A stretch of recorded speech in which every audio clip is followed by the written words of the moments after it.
C'en est fini avec la 8e session spéciale et la 10e session ordinaire du Collège de hautes études de stratégie et de défense. Le vice-premier ministre, ministre de la Défense nationale et des anciens combattants, Maître Guy Kabombo Modianvita, représentant personnel du commandant suprême, chef de l'État Félix-Antoine Tshisekedi Tshilombo, a présidé cette cérémonie au Centre culturel des États de l'Afrique centrale. Une cérémonie qui a coïncidé avec l'ouverture de l'année académique 2025-2026. En présence du VPM de la fonction publique Jean-Pierre Liaou, de la ministre d'État, ministre des Affaires étrangères Thérèse Kaikwamba Wagner et du ministre d'État en charge de l'aménagement du territoire Guy Luandomboyo, respectivement parrain et marraine des promotions sortantes. Cette cérémonie solennelle a connu la participation du chef d'état-major général des FARDC ainsi que de plusieurs autorités gouvernementales et officiers supérieurs. Dans son adresse, le VPM de la Défense nationale et des anciens combattants, Maître Guy Kabombo Modianvita, a salué l'expression vivante d'un engagement commun pour une armée forte, capable de produire une pensée décisive, solide, susceptible d'éclairer les décisions de haut niveau. Il s'est exprimé en ce terme.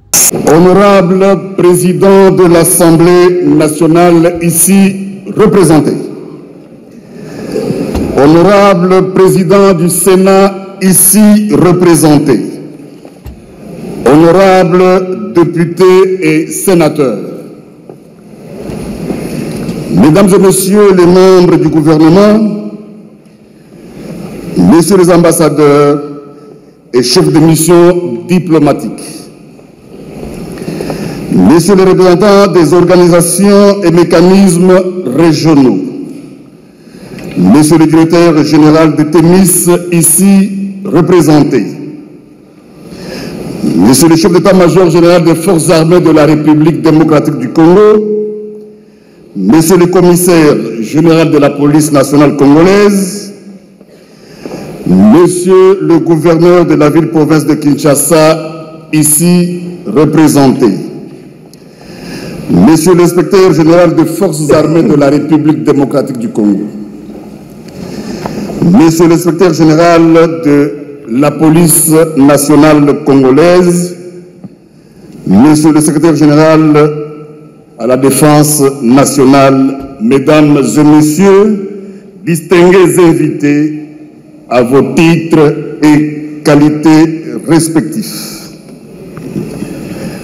En ces jours où nous clôturons la 10e session ordinaire, la 8e session spéciale du CHESD et la 8e session de l'ESAM, ainsi que l'ouverture de la 11e session ordinaire du CHESD, je voudrais de prime abord rendre un hommage déférent à son Excellence, Monsieur le Président de la République, chef de l'État et commandant suprême des forces armées de la République démocratique du Congo. Je tiens à exprimer ma profonde gratitude à son autorité pour son engagement inébranlable et ses efforts inlassables visant à professionnaliser les forces armées de la République démocratique du Congo. Son dévouement et sa lutte pour une paix durable en faveur de notre nation méritent d'être reconnus et célébrés.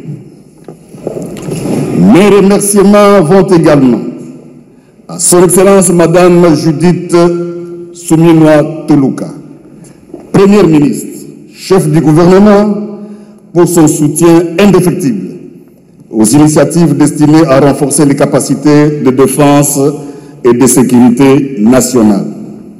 Distingués invités, permettez-moi de présenter mes remerciements et ma reconnaissance à M.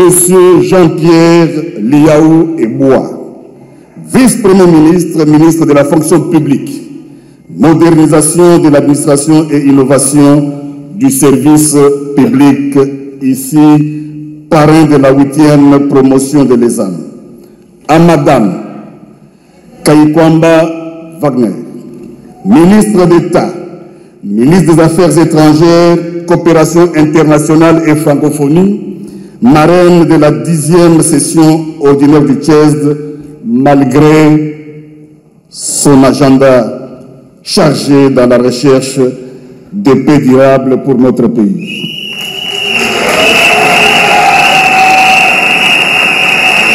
Et à M. Guy Luandomboyo, ministre d'État, ministre de l'aménagement du territoire, parrain de la 8e session spéciale CHESD. Ces sessions ont été l'expression vivante de notre engagement commun pour une armée forte, professionnelle et tournée vers les enjeux du XXIe siècle.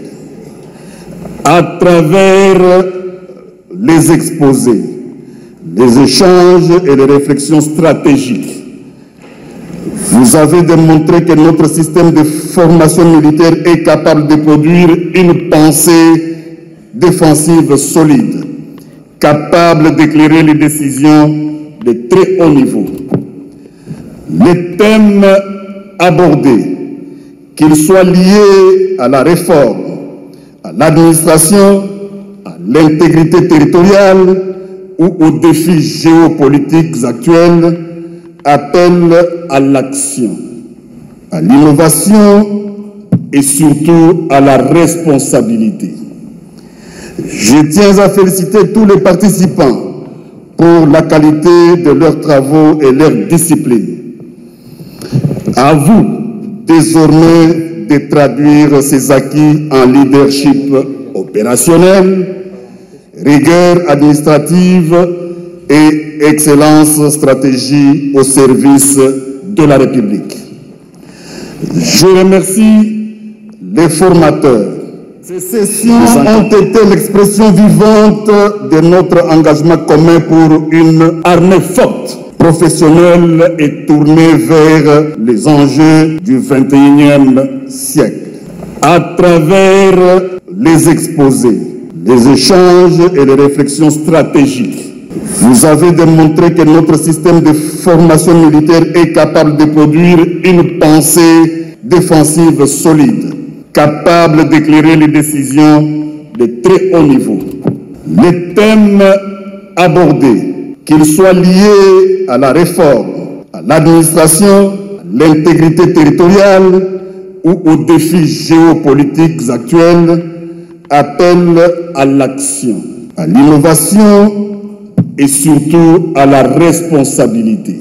La dite cérémonie a été ponctuée par la remise de brevets aux lauréats et la signature du livre d'or, soulignant ainsi la clôture de ce parcours académique 2024-2025 au CHESD ainsi qu'à l'ESAM.